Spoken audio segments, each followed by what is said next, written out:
Hi, this is Sarah Murray from the Razorleaf Corporation. As an Autodesk PLM 360 administrator, if you have ever struggled with getting the proper access to the proper users, you are not alone.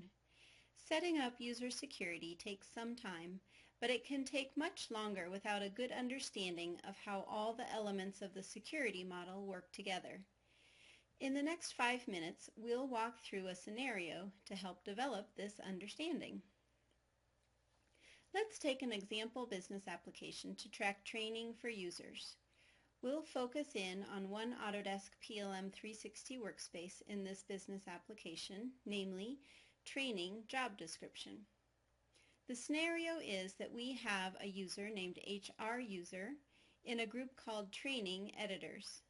He works in human resources for this company and will be editing job descriptions and other training materials. Here is what 𝙤𝙊𝙍𝙍 sees when he looks at records in the Training Job Description workspace. You will notice that there are 5 tabs that appear to 𝙤𝙊𝙍𝙍 for any record in this workspace: Job Details, Employees, or the Grid, Relationships, Associated Workflow, and Changelog. Also, there is a button to edit the record and a button to add a new record. These tabs and the buttons are visible due to the permissions chosen for the role with which the group is associated. So in general, what we have is the following.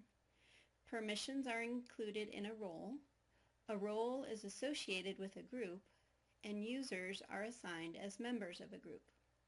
In this case, we have the following. The permissions for the 5 particular tabs and the Edit and Add buttons are included in the role Training Job Description (read write). This role is associated with the group Training Editors, and 𝙤𝙊𝙍𝙍 is assigned as a member of the Training Editors group. You can see this definition in the configuration of the user security for this workspace. If we go to Security and Roles, we see a list of all the roles in the tenant. Then we can click on the permissions for the role we are interested in. We see the permissions that are included in the role. Remember, the Employees tab is the Grid tab in this case. Similarly, you can see the groups with which the role is associated. We can cancel out of here and go back to our list of roles. This time we can click on the groups for the role. We see the groups that are associated with this role. If we come into the security by looking at groups, we can go to Security and Groups to see a list of all the groups in the tenant.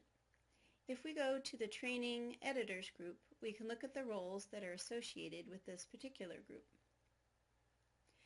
We have been exploring the relationship between groups and roles. We can also look at a group and the users that are members of it. Let's go back to our list of groups and then click on Users for the Training Editors group. Then we see all the users that are members of this group. We can also go to Security and Users to see groups of which the user is a member. We'll choose our 𝙤𝙊𝙍𝙍 and click on Groups. We see that not only is 𝙤𝙊𝙍𝙍 in the Training Editors group, but also in the Demo Document Control group and the Everyone group as well. Finally, a useful function is being able to see all the permissions that a user has in each workspace. We can click on the user name.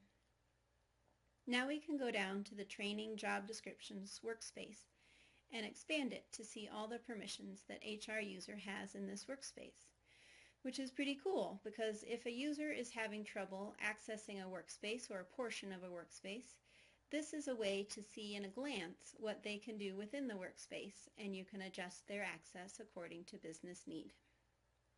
In a future piece, we'll cover best practices regarding user security in Autodesk PLM 360, pitfalls to avoid, and even the most efficient order in which to create the elements of user security.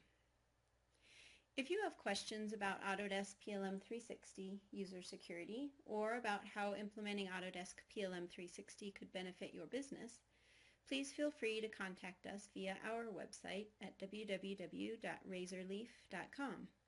We'd love to help.